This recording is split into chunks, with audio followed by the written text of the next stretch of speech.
자, 이제 135페이지에 4번 해가지고 긴급 체포의 절차죠. 1. 피의자를 구속하고자 하는 경우에요. 주의할 점이 나와요. 밑에서 두 번째 적을게요. 개정법은 체포한 때로부터 48시간 이내에 구속영장을 청구하여야 한다는 규정을 지체 없이 구속영장을 청구하여야 한다고 개정을 했어요. 자, 그럼 이렇게 되는 거죠. 우리가 지금 영장을 발부받아서 체포를 했어요.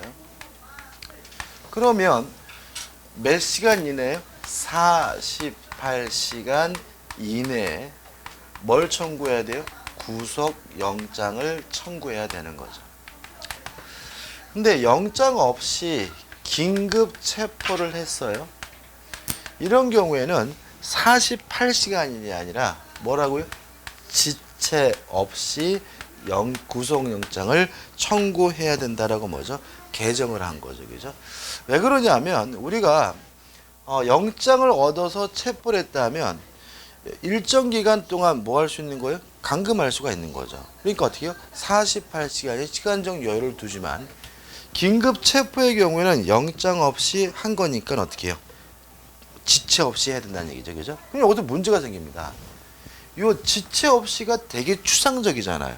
그러면 어떻게 해야 지체 없이냐? 이 문제에 대해서 하는데 지체 없이란 아무리 길어도 48시간 이내로 제한된다라고 해석을 합니다. 무슨 말 아시겠죠? 그죠? 약간 좀 그런가요? 그러니까 다시 말하면 그러니까 만약에 예를 들어서 지체 없이라고 했으니까 뭐 추상적이니까 어떻게 해요? 뭐 60시간 후도 지체 없이라고 할 수도 있고 100시간 후도 뭐죠? 지체 없이라고 할 수 있다는 거죠. 그죠? 그래서 결국은 균형을 위해서 될 수 있으면 어떻게 해요? 바로 한두 시간 이내에 뭐죠? 청구를 해줘야 되는데 그게 안 되더라도 아무리 길어도 몇 시간 넘을 수 없어요? 48시간 이는 넘을 수가 없다는 의미로 해석이 되니까 좀 주의하시기 바랍니다. 이것도 잘 나오는 부분이니까 꼭 기억해 두시기 바라요. 그 다음 2번 구속영장을 청구하지 아니하고 석방한 경우에서 1. 검사의 법원에 대한 통지 의무입니다. 자, 이게 무슨 말이냐면 지금 체포를 했으면 구속을 해야 되죠. 근데 구속 안 할 수도 있잖아요. 그죠? 그러면 어떻게 해야 돼요? 바로 뭘 해야 됩니까? 석방을 해야 되겠죠. 그러면 석방하게 되면 지금 법원의 통제가 없는 상태이기 때문에 그때는 법원에 내가 그 사실을 뭘 해야 돼요? 통지를 해줘야 되는데 1번의 끝에 보시면 긴급 체포한 피의자를 석방한 경우에는 며칠 이내죠? 30일 이내에 검사가 법원에 서면으로 일정한 사항을 통지하여야 한다는 거 기억해 두시기 바라고 통지할 내용이 뭐냐 해가지고 A, B, C, D가 나옵니다. 일단 A, 인적사항 통지하고요. 그 다음에 B, 일시나 장소 등을 통지하고요. C, 석방을 했다면 석방하는 일시와 장소를 통지하게 되는데 D번을 좀 주의하시기 바랍니다. D번을 보시면 이렇게 나왔죠. 긴급 체포 및 석방은 검사 또는 사법경찰 간의 성명 등인데 특히 체포 사유는 체포영장을 청구하지 못하고 긴급 체포하게 된 구체적인 이유를 어떻게 해요? 기재하도록 하고 있습니다. 지금 이걸 왜 통지해 주냐면 긴급 체포가 남발하면 안 되잖아요. 그죠? 다시 말하면 뭐 그냥 석방하면 아무런 제재나 어떤 통제를 받지 않는다면 웬만하면 바로 뭐예요? 긴급 체포를 벌이고 대충 물어보고 나서 어떻게 해요? 안 되면 어떻게 바로 석방해 뭐 이러면 이것도 뭐예요? 인권 침해라는 거죠. 따라서 왜 그 사람을 체포영장을 청구하지 못하고 긴급 체포했는지에 대해서 구체적인 이유를 기재해서 통지하도록 하고 있다니까 꼭 기억해 두시기 바랍니다. 그 다음에 2번 열람 등사 청구권이 인정이 됩니다. 왜 그런 거예요? 제가 예를 들어 가지고 지금 길을 가고 있는데 뭐 수배자하고 닮았다는 이유를 저를 어떻게 해요? 긴급 체포해서 끌고 왔어요. 그래가지고 어떻게 해요? 지체 없이 영장을 청구해야 되는데 몇 시간까지요? 48시간까지. 48시간 동안 저를 감금해 놓고 있더니 가래요. 왜 갑니까? 그러더니 영장 청구 안 할 거래요. 그러면 저는 48 동안 구금당했으니까 뭘 청구해야 돼요? 국가를 상대로 손해배상을 청구해야 되겠죠. 그죠? 그러면 그 손해배상 등을 청구하기 위해서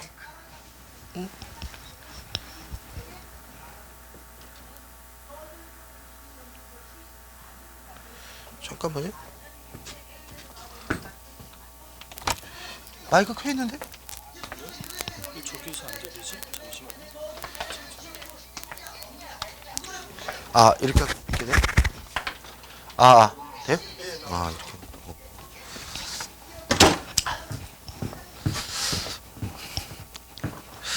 자, 손해배상을 청구하려면 제가 긴급 체포됐다는 사실을 입증해야죠. 그러기 위해서 뭘요? 열람 등상 청구권을 뭐 하고 있는 거죠? 인정하고 있는 거죠. 그래서 제가 만약에 긴급 체포됐다가 풀려났다면 열람 및 등사를 할 수가 있고요. 그것을 상대로 해서 국가를 상대로 손해배상을 뭐 할 수 있어요? 청구할 수가 있는 거죠. 그 다음에 3번 사법경찰관의 검사에 대한 뭐죠? 보고 의무가 있습니다. 자, 이건 무슨 얘기냐면 긴급 체포를 검사가 한 것이 아니라 누가 했어요? 사법경찰관이 했고요. 또 체포했다가 뭐요? 구속영장을 신청하지 않고 석방하게 되면 그 사실을 누구한테요? 검사에게 보고를 하고요. 그럼 보고를 받은 검사는 그거로 끝나는 것이 아니라 다시 법원에다가 그 사실을 뭐죠? 통지해 줘야 됩니다. 그죠? 그러니까 항상 보면은 법원을 상대하는 건 누가 되는 거예요? 검사인 거죠. 그래서 경찰관이 직접 법원에다가 뭐 통지하고 이런 건 없고요. 먼저 검사에게 뭐 합니까? 보고하고 보고받은 검사는 그 사실을 법원에다가 뭐죠? 통지해 줘야 됩니다. 그 다음 5번 구속영장 발부와 재체포의 제한이에요. 1번 만약에 긴급 체포된 피의자에게 구속영장이 발부됐다면 구속영장을 피의자에게 뭘 해야 돼요? 제시해야 합니다. 일단 이 사람은 지금 어떻게 해요? 구금되어 있는 상태죠. 체포돼 있으니죠. 따라서 굳이 또 끌고 올 필요는 없고요. 그냥 가가지고 자 구속영장 나왔습니다. 당신 이제 집에 못 갑니다. 라고 뭘 해야 돼요? 제시를 해줘야 되고요. 그 다음에 우측에 2번 만약에 구속영장을 청구하지 않았다면 어떻게 해요? 즉시 석방한다고 너무나 당연한 것이고요. 주의할 것이 3번이에요. 자, 긴급 체포되었다가 석방된 자는 다시 체포하지 못합니다. 이유 아시겠죠? 그죠? 제가 길을 갔어요. 갔는데 저를 뭐죠? 긴급 체포했어요. 해가지고 가다 가던 이놈이 어떻게 해요? 유치에 가다 놓고 뭐 전화해보고 수사해보더니 그냥 가세요 해서 석방했단 말이죠. 며칠 지났는데 또 이놈이 또 체포해. 뭐 이렇게 자꾸 체포하면 실질적으로 이건 뭐예요? 구속과 다름이 없는 거잖아요. 그죠? 따라서 만약에 석방됐다라면 다시 원칙적으로 뭐 할 수 없어요? 체포하지 못한다는 거 꼭 기억해 두시기 바라고요. 그 다음에 따라서 긴급 체포되었다가 석방된 피의자라 할지라도 사전 구속영장을 발부받으면 뭐는 할 수 있는 거예요? 구속은 할 수 있겠죠. 그죠? 다시 말하면 긴급 체포했다가 다시 똑같은 사유로 뭐 하지 못해요? 체포하지 못하고요. 만약에 또다시 별도로 구속영장을 발부받았다면 그때는 물론 구속하는 것은 가능하겠죠. 판례 뭐 같은 추니까 한번 보시면 되겠죠. 그 다음 6회 가지고 긴급 체포된 피의자의 권리에서 1. 접견 교통권이 보장이 됩니다. 다시 말하면 변호사든가 접견할 수 있고 변호사들과 뭐죠? 통신할 수가 있고요. 2. 영장 없이 긴급 체포된 사람도 체포, 적부, 심사 청구권을 갖습니다. 이게 뭐 큰 의미는 없겠죠. 그 다음에 3번 체포니까 보증금 납입 조건부 피의자 석방을 인정하지 않고 있고요. 4번이 중요한데 피의자 가족 등에게 체포됐다는 사실을 지체 없이 서면으로 통지하여야 합니다. 자, 이런 얘기죠. 길 가다가 긴급 체포됐어요. 그러면 지금 가장 걱정하는 사람이 누구 있어요? 가족이겠죠? 어머니, 아버지겠죠? 왜요? 이 인간이 오늘 책 사러 나갔는데 안 들어온단 말이죠. 그 사실을 반드시 뭐죠? 서면으로 통지해 줘야 됩니다. 핵심 판례입니다. 자, 그럼 생각해 보자고요. 지금 우리가 긴급 체포하기 위한 절차를 배웠단 말이죠. 근데 아무런 법적 요건을 구비하지도 않았는데 일단 체포해놓고 앉아놓고 신문해가지고 조서를 작성했어요. 그러면 그 조서가 증거 능력이 있을까요? 없을까요? 없겠죠. 이제 따라서 타이틀 보시면 위법한 긴급 체포한 유추 중에 작성된 피의자의 신문 조서의 증거 능력 여부에서 소극이라는 것은 뭐예요? 증거 능력이 인정되지 않는다는 거죠. 따라서 만약에 이 긴급 체포 자체가 위법하다면 신문 조서를 작성하는 과정에 범죄 혐의가 발견됐다 하더라도 뭐 할 수 없는 거죠? 처벌할 수가 없는 거죠. 그래서 우리가 경찰관 업무를 수행하려면 형사소송법을 정확히 아셔야 돼요. 왜냐하면 법을 잘 몰라가지고 엉뚱하게 뭐죠? 행동하는 바람에 범인을 잡아놓고 범인이 어떻게 해요? 정확히 맞는데도 불구하고 증거 능력이 인정되지 않아서 뭐하지 못한 일이 발생할 수 있어요? 처벌하지 못하는 일이 발생할 수 있는 거죠. 그죠? 그죠? 그잖아요. 그죠? 다시 말하면 굉장히 뭐죠? 중요한 거죠. 그럼 넘겨보시면 또 판례가 나와요. 자, 타이틀 볼까요?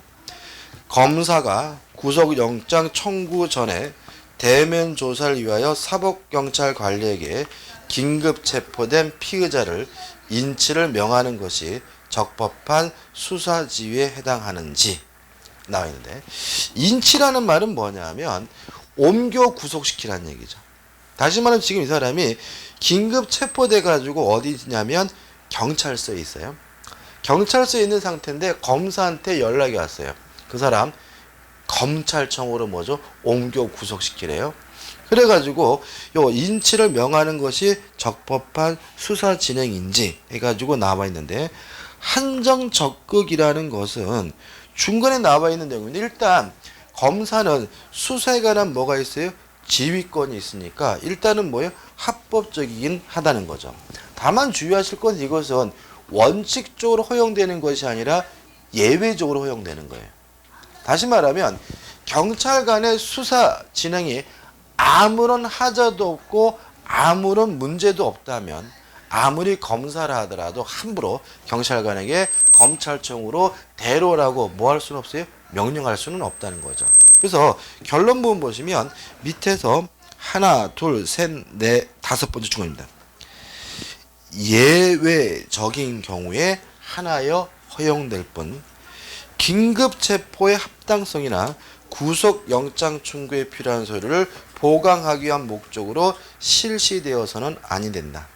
나아가 검사의 구속영장 청구 전 피의자의 대면 조사는 강제 수사가 아니므로 피의자는 검사 출석 요구에 응할 의무가 없고 피의자가 검사의 출석 요구에 동의한 때 하나여 사법경찰관리는 피의자를 검찰청에 뭐죠? 호송하여야 한다라고 판시하고 있습니다. 다시 말하면 뭐 아무런 이유도 없이 검사가 마음대로 먼저 검찰청으로 인치할 것을 요구할 수는 없고 원칙적으로 뭐 되지 않습니까? 허용되지 않는다는 취지니까 좀 기억해 두시기 바랍니다. 그 다음에 3번 현행범인의 체포입니다. 자, 긴급 체포는 누가 하는 거예요? 수사기관이 하는 거죠. 수사기관. 다시 말하면 검사가 하거나 사법경찰관리가 하는 거죠. 현행범 체포는 수사기관만 할 수 있을까요? 예를 들어서 저는 경찰이 아니에요. 그죠? 근데 길을 지나가는데 어떤 사람이 절도하고 있다는 사실을 보게 됐어요. 그러면 제가 선량한 시민이라면 못하게 어떻게 해요? 막아야 되는 것이고, 가능하다면 그 범죄자를 뭘 해야 되는 거예요? 잡아야 되는 거잖아요. 다시 말하면 현행범 체포는 수사기관뿐만 아니라 일반인도 할 수가 있다는 거 좀 조심하시기 바랍니다. 그래서 우측에 보시면 의해가지고 맨 위 이런 말이 있죠. 현행범은 누구냐? 범죄의 실행 중이거나 실행의 직후인 자를 말하고요. 누구든지 영장 없이 뭐 할 수 있어요? 체포할 수가 있습니다. 따라서 긴급 체포는 수사기관이 하지만 현행범 체포는 뭐죠? 일반인도 할 수 있다는 거 기억해 두시기 바라고요. 하단에 보시면 2번 요건이 나오죠. 1. 현행범이거나 준현행범인. 그러니까 준현행범이고는 뭐예요? 현행범인에 준한다는 거죠. 그러면 현행이라는 말은 뭐예요? 지금 하고 있다는 얘기죠. 범죄를 저지르고 있는 사람은 뭐예요? 현행범인이고, 범죄를 끝나고 도망가는 후 실행 직후에 있는 사람은 뭐가 돼요? 준현행범인이 되겠죠. 박스를 보시면 범죄 실행 중 해가지고 범죄 실행에 착수하여 종료하지 못한 상태죠. 근데 요때 잡으면은 현행범이긴 맞는데 그러면 미수범으로 처벌이 되겠죠. 그죠? 미수범. 그 다음에 범죄 실행 직후입니다.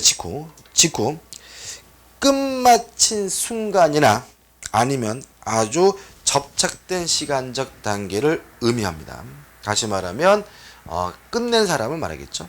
그 다음에 현행범인으로 체포한 것이 적법이라고 판단한 경우. 자, 그럼 여기서 끝난 직후, 그죠? 시간적인 접착, 이게 어느 정도냐 문제예요. 그래서 지금 보는 판례는 10분이 지났어요. 또 지금 그 인간이 있는 장소도 범죄 현장과 인접해요. 그럼 어떻게 해요? 얘는 준현행범인으로서 뭐 할 수 있다는 거예요? 체포할 수가 있다는 거죠. 하단에 보시면 현행범으로 체포한 것이 위법하다고 판단한 경우 40분이 지났어요. 아이고, 이렇게 시끄러워. 잠깐만요. 이게 자꾸 삑삑대요. 이거 한번 해볼게요. 아, 이거 어때요? 이거 안 돼요? 한번 들어봐요. 들어봐요. 돼요? 이거는 한번 원래 마이크거든요. 아니 여기는 원래 네. 마이크로 하면 삑삑대서 그래? 욕을 했었거든요. 잠깐만요. 아니면 배터리가 다 될 때쯤에 간혹가다 그런 경우가. 아이고,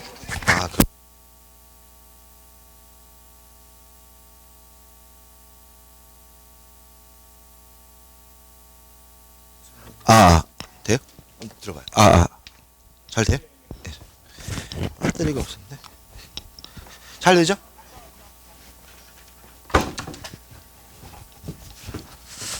자, 마지막 있는 거는 뭐냐면 범죄를 저지른 지 몇 분 됐어요? 40분 됐고요. 또 어디 있었냐면 사무실에 가 있었어요. 그러면 시간적으로도 어떻게 해요? 이미 많이 지났죠. 그 다음에 장소도 범죄 현장에 인접한 것이 아니니까 뭐가 아니에요? 현행범인이 아니기 때문에 뭐 할 수 없어요? 체포할 수가 없다는 얘기고요.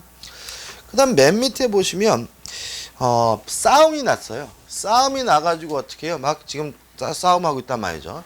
그러면 예를 들어가지고 경찰이 싸움하고 있는 현장에 출동해서 싸움하고 있는 사람 잡는 거는 뭐예요? 현행범이겠죠. 그죠?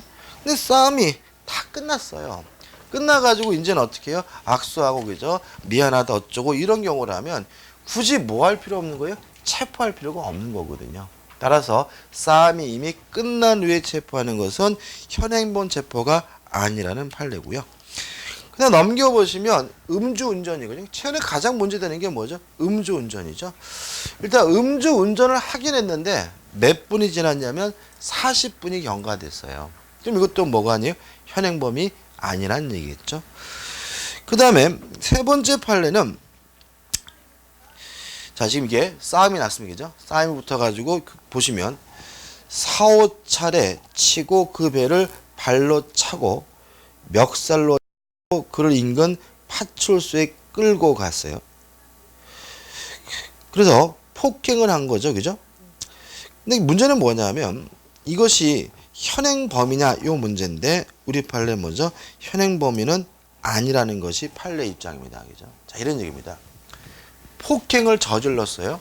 그러면 폭행을 저질렀으면 뭐예요? 현행범인인데 폭행을 끝내고 지가 그 사람을 뭐예요? 파출소에 뭐였어요? 끌고 간 거죠. 그죠? 그러면 파출소에 끌고 갔다는 말은 이제 어떻게 해요? 법 벗어났고 일정한 시간의 경과가 있었기 때문에 그 사람을 뭐로 체포할 수는 없다는 거죠? 현행범인으로 체포할 수가 없다는 판례입니다. 그러니까 이런 것들은 막 이렇게 막 외우려고 그러시면 한도 끝도 없고요. 이래서 이게 현행범인이 아니구나 라고 판례 논리를 뭐 하시면 돼요? 받아들이면 되겠죠. 그 다음 이제 음주 측정을 거절하는 운전자를 지금 음주 측정할 목적으로 팥줄소로 끌고 가는 행위를 적법한 공무집행으로 볼 수 있느냐? 볼 수는 없다는 판례입니다. 한번 보시기 바랍니다. 결론만 좀 기억해 두면 되겠네요. 그 다음에 준현행범인, 현행범인으로 어떻게 해요? 간주되는 자인데 비슷합니다. A. 범인으로 호칭되어 어떻게 해요? 추적되고 있는 자죠. 그죠? 뭔지 알겠죠? 제가 길을 가고는데 경찰관이 막 저기서 저놈 잡아라! 막 이런단 말이죠. 그죠? 근데 한 대에 막 뛰어와요. 그죠? 요 놈이 뭐예요? 준현행범인 거예요. 저는 일반인은 그 사람 뭐 할 수 있는 거예요? 체포할 수가 있는 거죠. 그죠? 그 다음 B번. 작물이나 범죄에 사용되었던 인정함에 충분한 흉기 기타 물건을 뭐죠? 소지하고 있는 자. 자, 인근에서요, 칼로 살인사건이 났어요. 근데 좀 멀지 않은 곳에 그 사람이 뭘요? 칼을 소지하고 있다면 이 사람이 뭐가 돼요? 준현행범인으로서 뭐 할 수 있는 거죠? 체포할 수가 있는 거죠. C. 신체 또는 이봉류의 현저한 증적이 있는 때. 가장 대표적인 것이 뭐죠? 피 묻은 와이셔츠죠. 그죠? 인근에서 뭐가요? 살인사건이 났거든요. 근데 한 2블럭 떨어진 곳에서 어떤 놈이 뭐죠? 하얀색 와이셔츠에 피를 뒤집어 쓰고 걸어가고 있다. 그죠? 그 다음에 D가 재밌죠. 누구임이 물음에 도망하려고 하는 자. 함부로 도망가지 마세요. 그죠? 다시 말하면 괜히 어떻게 해요? 저 아저씨 좀 봅시다 그랬더니 가면 좋은데 탁 보더니 막 튄다. 그럼 이제 어떻게 돼요? 준현행범인으로서 체포될 수 있으니까 조심하시기 바랍니다. 그래서 항상 평상시에도 착하게 살아야지 괜히 나쁜 짓 많이 하면 그죠? 여자 남자 가슴에 못 박으면 도망가다가 준현 혐의로 체포될 수 있어요. 2번 범죄 범인의 명백성 해가지고 1. 특정 범죄임이 명백해야 됩니다. 왜냐하면 명백하지 않다면 그 사람은 뭐가 아닌 거예요? 현행범인이 아닌 거죠. 다시 말하면 범죄임이 명백해야 뭐가 되죠? 현행범인이 되고요. 2번이 나오는데 위법성, 책임성 조각 사유가 명백한 경우 예를 들어 가지고 정당방임이 명백해요. 그러면 뭐 하면 안 돼요? 체포하면 안 되겠죠. 그 다음에 형사 미성년자인 것이 명백한 때는 범죄가 성립하지 않기 때문에 현행범인으로 뭐 할 수 없어요? 체포할 수 없어요. 주의하실 것은 명백한 때만 체포할 수 없는 거죠. 애매해요. 애매하면 뭐 할 수 있는 거예요? 체포할 수가 있는 겁니다. 그죠? 다시 말하면 얘가 나는 정당방위입니다라고 주장하는데 정당방위인지 아닌지 모르겠어요. 그럼 뭐 할 수 있는 거예요? 체포할 수 있는 거죠. 다만 정당방위임이 어떻게요? 명백한 때는 뭐 하지 못해요? 체포할 수 없는 거고 형사 미성년자로 지가 주장해요. 애매해요. 그럼 뭐 할 수 있어요? 체포할 수가 있는 거고 형사 미성년자임이 명확하면 그때는 뭐 할 수 있는 거죠? 체포할 수가 있는 거죠. 요새 좀 말이 많죠. 그죠? 몇 달 전에 그 뭐죠? 용인에서 그죠?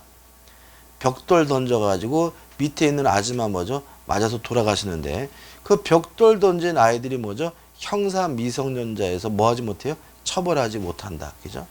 그럼 그 어떻게 해야 돼요? 그 돌아가신 분들은. 그럴 때는 형사적으로 못하니까 민사적으로 그 아이들의 친권자들에게 손해배상은 청구할 수 있어요. 손해배상은. 그죠? 또 이번에 또 보니까 또 뭐예요? 뭐죠? 물풍선 던져서 어떻게 해요? 밑에 어떻게 해요? 차 유리창이 어떻게 해요? 박살 났는데 보니까 뭐죠? 형사 미성년자에서 뭐 하지 못해요? 처벌하지 못한다. 그죠? 그럼 또 그것도 어떻게 해야 돼요? 이제 이 두 가지입니다. 만약에 자동차 보험에 가입돼 있으면, 자차 보험에 가입돼 있으면 자동차 보험회사가 알아서 뭐요? 수리해주고 그 대신 친권자 어머니 아버지한테 뭐죠? 손해배상을 구상하게 되고요. 만약에 자차 보험에 가입되지 않았다면 피해자는 친권자 어머니 아버지에게 손해배상을 청구할 수 있어요. 다만 형사적으로 그 아이들을 뭐 할 수는 없어요? 처벌할 수는 없는 거죠. 그래서 제가 이 말씀 왜 드리냐면 인터넷 들어가서 보니까 막 뭐 난리더라고. 뭐 처벌 안 하면 어쩌란 말이냐. 처벌이 능사인 건 아니고요. 처벌 안 한다 그래서 피해자가 전혀 구제되지 않는다는 말은 아니에요. 다만 뭐죠? 민사적으로 뭐는 받을 수 있어요? 손해배상은 받을 수 있지만 그 아이를 뭐 하지 못한다는 거예요? 처벌하지 못한다는 말이니까 좀 유의하시기 바랍니다. 그죠? 아무튼 명백하면 체포할 수가 없겠죠. 그 다음에 3번 소송 조건의 존재는 체포 요건이 아니에요. 가장 대표적인 것이 뭐냐면 모욕죄와 같은 친고죄의 경우에는 고소가 있어야 뭐 할 수 있어요? 처벌할 수 있는 거죠. 그럼 여기서 소송 조건의 존재는 체포 요건이 아니라는 말은 친고죄의 경우에도 고소가 없더라도 일단 뭐 하는 것은 가능해요? 체포는 가능한 거죠. 그죠? 근데 다만 주의하실 건 마지막에 나와 있는데 고소의 가능성이 없는 때는 뭐 할 수 없어요? 체포할 수 없습니다. 다시 말하면 피해자가 나 고소하지 않겠습니다. 체포하지 마세요. 라고 했다면 그때는 뭐 하면 안 돼요? 체포하면 안 되겠죠. 그 다음 우측에 보신 3번 해가지고 체포의 필요성이 있어야 됩니다. 다시 말하면 모든 현행범은 무조건 체포할 수 있는 것은 아니에요. 현행범이라 하더라도 뭐가요? 필요성이 있어야지만 체포할 수가 있는데 그 필요성이 뭐냐에 대해서 판례는 결론 보시면 도망이나 증거인멸입니다. 따라서 만약에 현행범인이라 하더라도 도망이나 증거를 인명할 우려가 없다면 그때는 뭐 할 수 없습니까? 체포할 수 없다는 것이 우리 판례 입장이니까 기억해 두시기 바라고요.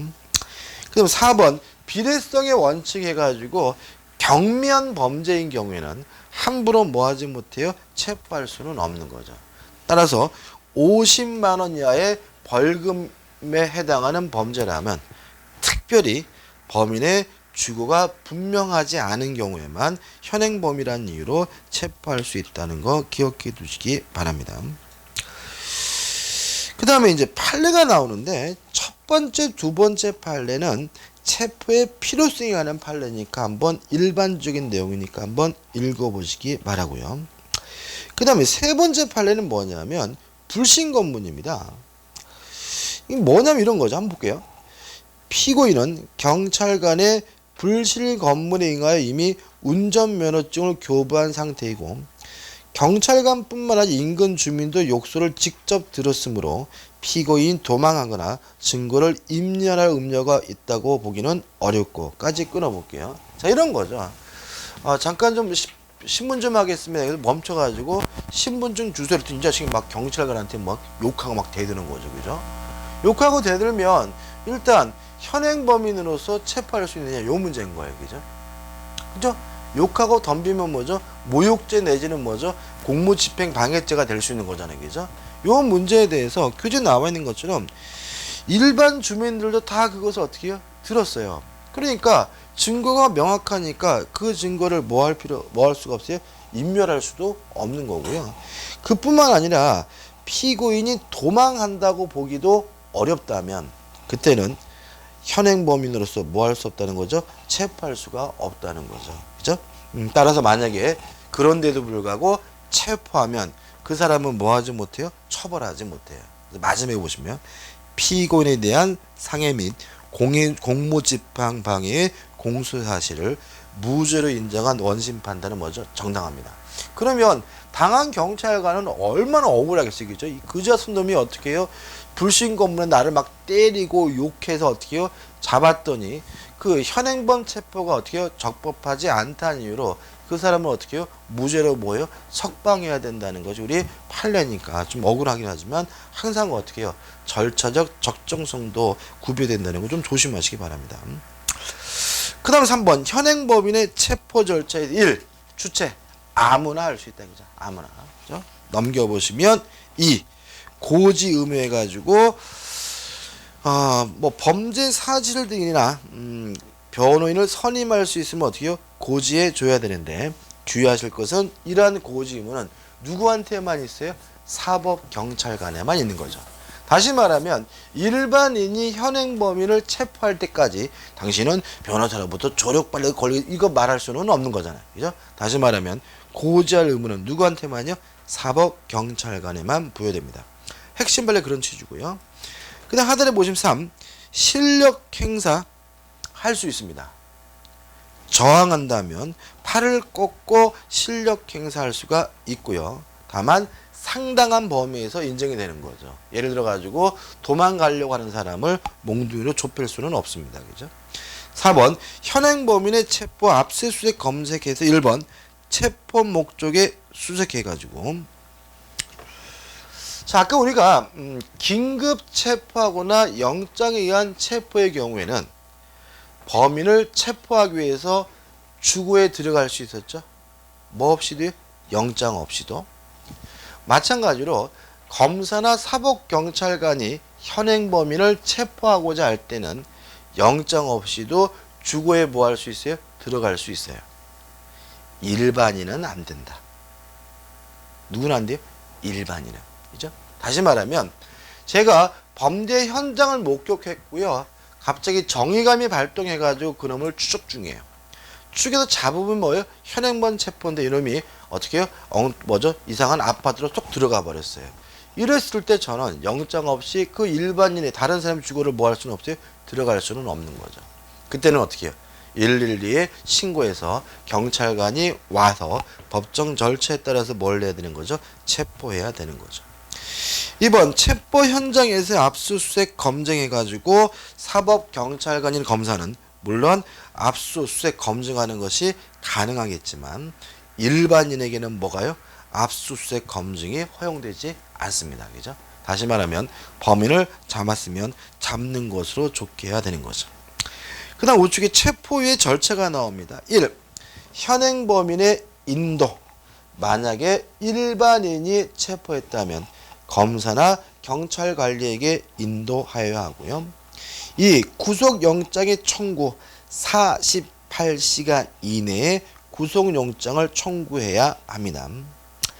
그 다음에 사인이 현행범을 체포한 때에도 인도한 때가 아니라 체포한 때부터 기산합니다. 무슨 말이냐면 이런 얘기죠. 자, 지금 현행범을 체포한 경우에도 몇 시간이네요? 48시간 이내에 구속영장을 뭐죠? 청구해야 되겠죠. 그러면 어떻게 계산하느냐? 만약에 경찰이나 검사가 체포했다면 요 체포한 시점부터 어떻게 해요? 48시간이어야 되겠죠. 근데 만약에 체포한 것이 아니라 일반인이 체포를 하면 일반인은 요 수사기관에다가 뭘 해요? 인도를 하게 되잖아요. 그러면 수사기관에 인도한 때부터 48시간이냐? 아니면 체포한 때부터 48시간이냐? 체포한 때부터 뭐죠? 48시간인 거다. 다시 말하면 사법경찰관이나 검사가 체포했던 일반인이 체포했던 언제부터 48시간 이내야 돼요? 체포한 때부터 48시간 이내에 구속영장을 청구해야 됨을 주의하시기 바라고, 핵심 판례를 보시면 이게 결론 보시면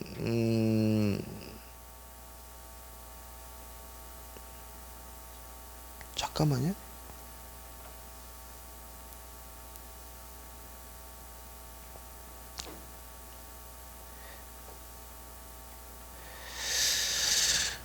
잠깐만요.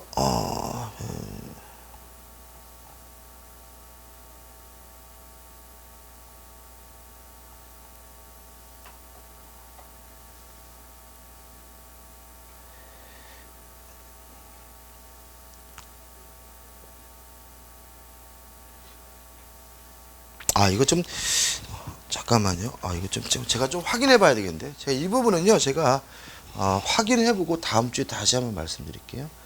확인하고 지금 판례하고 위에 내용이 좀 모순되어 있기 때문에 제가 다시 한번 확인하고 다음 주에 이 부분은 다시 한번 말씀드릴게요. 일단 오늘은 뭐죠? 현행범을 체포하면 몇 시간이네요? 48시간 이내에 구속영장을 청구한다까지는 기억해 두시고, 요 기산점 문제는 제가 다음 주에 한번 다시 말씀드리겠습니다. 제2항 피의자의 피고인의 뭐죠? 피의자 피고인의 구속이 나옵니다. 일단 구속의 의의가 나오죠. 체포는 뭐죠? 짧은 거죠. 구속은 뭐죠? 긴 거다. 그래서 장기간 가둬두는 것이 뭐예요? 구속인데, 2번 왜 하느냐? 장래의 공판 절차를 준비하기 위해서 하는 거다. 그죠? 다시 말하면 이거는 구속은 징벌이 아니죠. 예를 들어 우리가 제 법원에서 판결이 나가지고 1년 징역에 처한다 그러면 그 1년이란 기간은 뭐예요? 징벌이고 처벌인 거지만 공판 제기하기 전에 하는 이 구속은 징벌이고 처벌이 아니라 결국 무엇을 위한 거죠? 공판 절차의 원활한 운영을 위해서 이루어진다는 거 주의하시기 바라고요.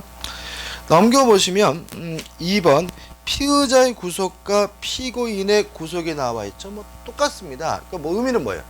공소가 제기전에 하는 것은 뭐예요?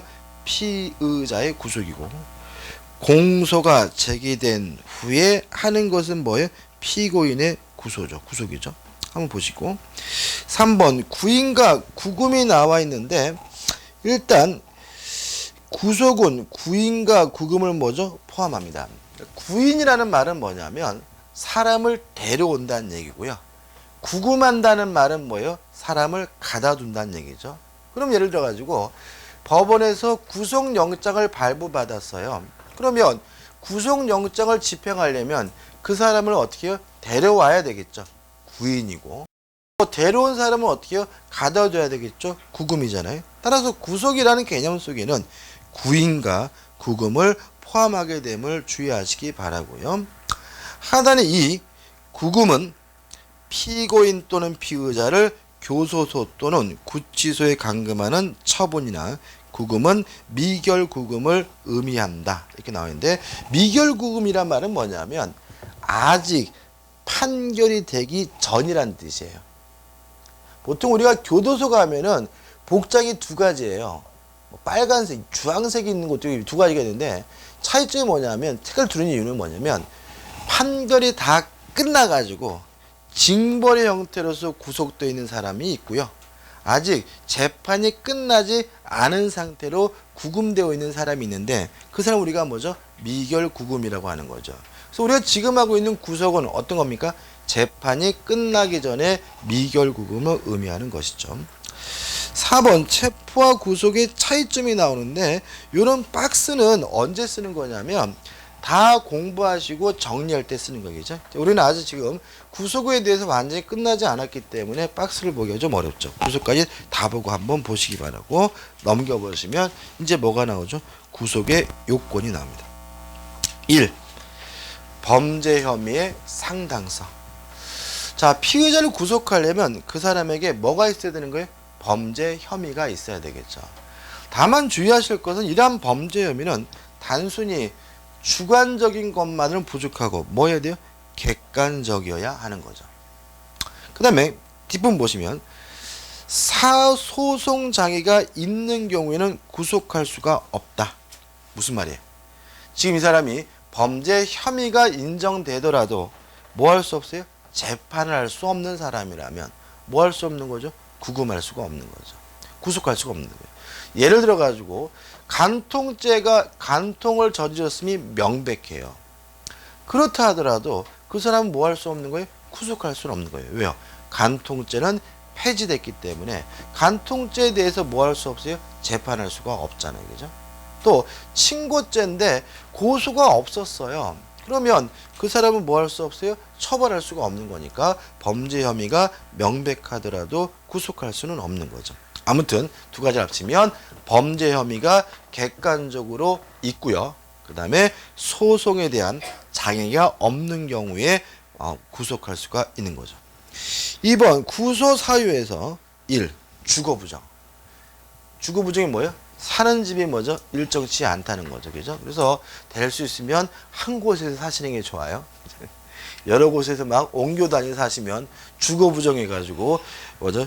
구속될 우려가 있는 거죠. 2번 증거인멸의 염려. 자, 주거는 확실하긴 한데 이놈이 돌아다니면 뭘 할 것 같아요? 증거를 없애버릴 것 같아요. 증거인멸의 염려가 있다면 구속할 수가 있고요. 1번 증거인멸 보시고 2번 증거인멸의 염려 해가지고 보시면 될 것 같고요. 그 다음에 3. 도망 또는 도망할 염려. 그죠? 그럼 우리가 구속사유에서 기억할 것은 타이틀만 기억하시면 돼요. 주거부정. 아니면 증거인멸의 염려. 아니면 도망 또는 도망할 염려. 요 셋 중에 한 가지 사유가 있어야 뭐 할 수 있는 거죠? 구속할 수가 있는 거죠. 하단의 3. 구속사유 심사에 고려 사용해가지고 자 이런 요건이 있고 우측에 상당성이 있더라도 무조건 구속해야 되는 건 아니에요. 판사는 뭘 고려합니까? 범죄의 중대성이나 재범의 위험성, 피의자 및 중요 참견에 대한 위해 우려 등을 고려하게 된다는 거 기억해 두시기 바라고요. 우측에 맨 위에 보시면 비례성의 원칙이라는 것인데 이게 뭐 엇비슷해야 된다는 얘기거든요. 다시 말하면 저지른 범죄는 대단히 경미한 건데 요건을 갖췄다는 이유로 일방적으로 뭐 할 수는 없어요? 구속할 수는 없다는 거죠. 다시 말하면 목적과 수단의 비례성이 있어야 됩니다. 3. 구속의 절차에서 1번 구속영장입니다. 피의자든 피고인이든 구속하기 위해서는 법관이 발부한 영장이 있어야 됩니다. 1. 피고인에 대한 구속영장입니다. 보시면 피고인에 대한 구속영장입니다. 그죠? 자, 보시면 지금 피고인이니까 지금 어떤 상태입니까? 재판이 진행 중인 거죠. 그죠? 그럼 만약에 이 사람이 이미 구속되어 있는 상태라면 별도로 뭐 할 필요는 없어요? 구속할 필요는 없는 거죠. 근데 구속이 안 됐는데 재판은 진행 중에 따로 구속한다는 말은 재판장이 법원이 법정 구속시킨다는 거죠. 무슨 말이겠어요? 그죠? 자, 이런 얘기입니다. 제가 지금 재판을 진행하는 판사요. 판사해가지고 이제 어떻게 해요? 재판을 진행하는데 이 자식이 어떻게 해요? 지금 명백히 나쁜 짓을 저지른 게 명백한데도 불구하고 검사가 이놈을 구속시키질 않았어요. 그래가지고 어떻게 해요? 재판을 받으러 오는데 어떻게 해요? 완전히 뭐죠? 양복 입고 빼꾸도 신고 어떻게 와가지고 어떻게 해요? 껄렁껄렁 거려요. 그러면 판사도 피고인을 뭐 할 수 있다는 얘기예요? 구속할 수 있다는 얘기잖아요. 그때는 뭐가 필요 없겠어요? 검사의 영장 청구가 필요 없겠죠. 다시 한번 지금 어떤 상황인지 다시 한번 말씀드릴게요. 자, 만약에 재판이 진행 중인데 이미 구속되어 있다면 판사가 굳이 그 피고인을 뭐 할 필요 없어요? 구속할 필요가 없는 거예요. 근데 재판을 진행하는 과정에서 보니까 범죄 혐의도 명백하고 또 증거 인멸의 우려도 있고 뭐 이런데도 불구하고 이놈을 구속 안 해가지고 이놈이 어떻게 들락달락 거리고 있더란 말이죠. 그러면 피고인을 판사가 뭐 할 수 있는 거예요? 구속할 수가 있는 거죠. 다시 말하면 수서법원이 피고인을 뭐 할 수 있어요? 구속할 수가 있는데 이때는 수서법원에서 직접 영장을 발부하면 그만인 것이고 검사가 별도로 뭐 할 필요 없어요? 청구할 필요가 없다는 얘기입니다. 그렇죠? 그래서 결론 부분에 가로 보시면 검사의 구속영장 청구가 어떻게 해요? 불필요하다. 그래서 이걸 보통 우리가 언론에서는 뭐라 그러냐면 법정 구속이란 말을 써요. 법정 구속. 재판 진행 중에 뭐죠? 구속됐다. 이런 얘기인 거죠. 보통 우리 보면은 재질이 아주 나쁜데도 불구하고 구속 안 된 경우에 많이 이런 거 하게 됩니다. 그러니까 이런 거죠. 그러니까 왠지 검사가 돈 먹은 것 같단 말이죠. 그죠? 충분히 이놈은 어떻게 해요? 구속돼야 될 놈인데 그럴 때는 뭐죠? 법정 구속을 시키게 됩니다. 핵심 판례 뭐 큰 의미는 없어요. 그 다음에 2번 피의자에 대한 뭐예요? 구속영장이죠. 1. 누가 신청합니까? 검사가 누구한테요? 지방법원 판사에게 먼저 청구합니다. 그래서 피의자는 현재 수사 중인 사람이니까 검사가 지방법원 판사에게 먼저 구속영장을 청구하게 되고요. 2번 해가지고 이러한 구속영장의 청구는 서면으로 해야 됩니다. 말로 하면 안 된다 정도만 기억하시면 되고요. 넘겨보시면 3 해가지고 검사가 구속영장을 청구할 때에는 동일한 범죄 사실에 관하여 그 피의자에 대해 전에 구속영장을 청구하거나 발부받은 사실이 있는 경우라면 다시 구속영장을 청구하는 취지의 이유를 기재하여야 합니다. 자, 이런 얘기죠. 이 사람이 지금 예를 들어서 폭행, 상해죄를 저질렀다는 이유로 구속을 했어요. 구속영장 청구하려고요. 근데 문제는 과거에 이 사람이 한번 구속영장을 청구했다는 얘기죠. 청구했으면 어떻게 기각될 수도 있고 어떻게 구속될 수도 있겠죠. 그죠? 그런데도 불구하고 또다시 뭐 하게 된다면요. 청구하게 된다면 왜 다시 청구하는지에 대해서 이유를 뭘 해야 돼요? 기재를 해야 합니다. 4번 청구를 받은 지방법원 판사는 신속히 구속영장 발부 여부를 결정해야 됩니다. 어떻게 해요? 신속히. 그죠? 그래서 아까 질문이 나왔는데 이런 질문을 하시더라고요. 자, 지금 영장에 의해서 체포가 됐으면 몇 시간 이내요? 48시간 이내에 구속영장을 청구해야 되는 거죠. 그러면 48시간 이내에 청구가 됐다면 판사가 언제 구속영장을 발부하거나 기각하게 돼요? 48시간이 지나서 영장을 발부하거나 기각하겠죠. 그죠? 왜 그러냐면 그냥 뭐라고요? 신속히라고만 되어 있거든요. 그죠? 그러면 결과적으로 만약에 구속영장의 청구에 의해서 판사가 뭐 하게 돼요? 기각하게 되면 뭐 하게 돼요? 석방이 되는데 그러면 결국 이 사람은 체포된 때부터 기각될 때까지 뭐 하게 되는 거죠? 체포 상태에서 구금된 상태에서 어떻게 머물게 되는 상태가 되는 거죠. 그죠? 뭐 어쩔 수 없습니다. 이거는. 그죠? 다만 이게 너무 길어지면 안 되기 때문에 법은 뭐라고요? 신속히라고 어떻게 해요?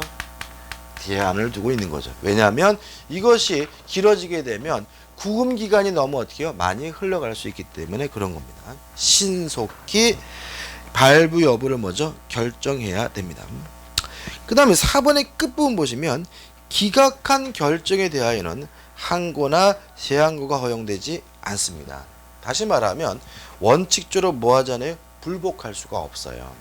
왜 그러냐면 구속영장 발부가 기각됐다 그래서 재판이 아직 끝난 건 아니죠. 구속영장이 기각됐다 해서 처벌을 못하는 것은 아니잖아요. 다시 말하면 구속영장이 기각됐더라도 정식적으로 공소를 제기해서 뭐하면요 재판 전체를 받는 것은 가능하기 때문에 굳이 항고나 재항고 불복 전체를 따로 두고 있지 않습니다. 그래서 이제 문제가 되는 것은 최근에 이제 판사가 그래서 어떻게 해요? 도저히 염려가 없다라고 기각을 했어요. 그 자식이 도망가 버렸어요. 도망가 버려가지고 뭐죠? 재판을 해야 되는데 뭐 못 잡고 있는 상태예요. 뭐 그래가지고 원래는 한번 뭐 판사가 기각한 건 문제가 있는 거 아니냐 뭐 이렇게 보도한 적이 있는데 판사가 뭐는 아니에요? 신은 아니잖아요. 그죠? 신은 아니기 때문에 뭐 자기가 판단했을 때 도망갈 염려가 없다라 판단돼서 기각했는데 이놈이 도망가 버렸다. 할 수 없는 거죠. 그 다음에 이해해가지고 구속 전 피의자 신문제도 해가지고 구속영장 실질 심사제도 나오고 이거 대단히 중요한 부분이고요. 좀만 쉬었다가 보도록 하겠습니다.